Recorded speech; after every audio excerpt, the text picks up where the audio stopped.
ফুলের রাজধানী গদখালিতে যশোর বার্তা পরিবারের বার্ষিক বনভোজনে সাংবাদিকদের মিলন মেলা। হাফিজুর রহমান হাফিজের তথ্যচিত্রে বিস্তারিত ডেস্ক রিপোর্টে। বাংলাদেশের ফুলের রাজধানী খ্যাত গদখালিতে আজ ১৬ জানুয়ারি শুক্রবার যশোরের স্থানীয় দৈনিক যশোর বার্তা পরিবারের উদ্যোগে বার্ষিক বনভোজন, আলোচনা সভা ও পুরস্কার বিতরণী অনুষ্ঠান অনুষ্ঠিত হয়েছে। অনুষ্ঠানে সভাপতিত্ব করেন দৈনিক যশোর বার্তার সম্পাদক ও প্রকাশক অধ্যাপক মোহাম্মদ শিহাবুদ্দিন। শুরুতেই সম্মানিত প্রধান অতিথি ও বিশেষ অতিথিবৃন্দকে ফুল দিয়ে শুভেচ্ছা জানান দৈনিক যশোর বার্তা পরিবারের সদস্যরা।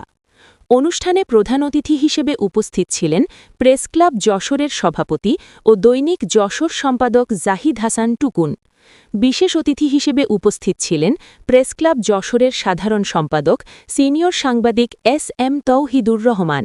এছাড়াও উপস্থিত ছিলেন দৈনিক লোকসমাজের ভারপ্রাপ্ত সম্পাদক ও যশোর সাংবাদিক ইউনিয়নের প্রধান উপদেষ্টা সিনিয়র সাংবাদিক আনোয়ারুল কবির নান্টু, মানবাধিকার ব্যক্তিত্ব ও সাংবাদিক সাইফুল ইসলাম, যশোর সাংবাদিক ইউনিয়নের সহসভাপতি সাংবাদিক শেখ দিনু আহমেদ সহ দৈনিক যশোর বার্তার সকল প্রতিনিধি।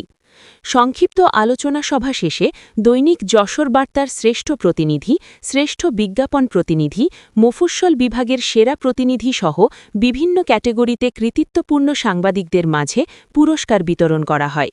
পুরস্কার বিতরণ করেন প্রেসক্লাব যশোরের সভাপতি জাহিদ হাসান টুকুন সহ সম্মানিত অতিথিবৃন্দ।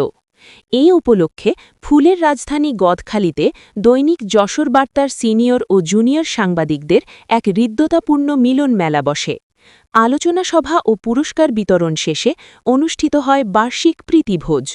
অনুষ্ঠানে বক্তব্য রাখতে গিয়ে প্রধান অতিথি জাহিদ হাসান টুকুন বলেন, সাংবাদিকদের সমাজের অবহেলিত মানুষের পক্ষে কথা লিখতে হবে।